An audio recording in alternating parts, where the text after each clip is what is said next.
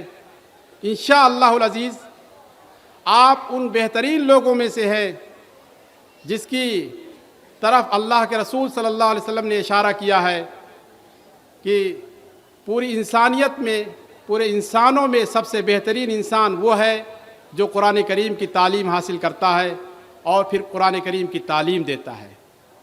آپ اپنے آپ کو ایک عملی مثال بنا کر پیش کریں سماج کے لیے، معاشرے کے لیے، تاکہ سماج کو اچھے افراد ملیں۔ سماج کو جو یہ شکایت ہے کہ سماج بگڑا ہوا سماج ہے، اس سماج کی اصلاح میں آپ ایک کردار ادا کر سکیں۔ آپ سے آپ کے خاندان والے، آپ کے محلے والے، آپ کے قصبے والے بڑی امیدیں وابستہ کیے ہوئے ہیں۔ ان کی امیدوں پر پانی مت پھیریے، ان کی امیدوں پر پورا اترنے کی کوشش کیجیے۔ میں یقین کے ساتھ کہتا ہوں کہ آپ اس دنیا میں بھی عزت کی زندگی گزاریں گے اور ہر آدمی آپ کی عزت کرے گا، آپ کا اکرام اور احترام کرے گا، اور آخرت میں بھی اللہ تبارک و تعالی آپ کو جنت کے اعلیٰ مقام میں داخل کریں گے، جنت الفردوس عطا کریں گے۔ آپ کی دونوں زندگی بہترین زندگی ہوگی۔ لیکن جب دنیا میں ہم اچھا عمل کریں گے، اچھائی کو فروغ دیں گے۔ اور آخری بات کہہ کر میں اپنی بات کو ختم کرنا چاہتا ہوں۔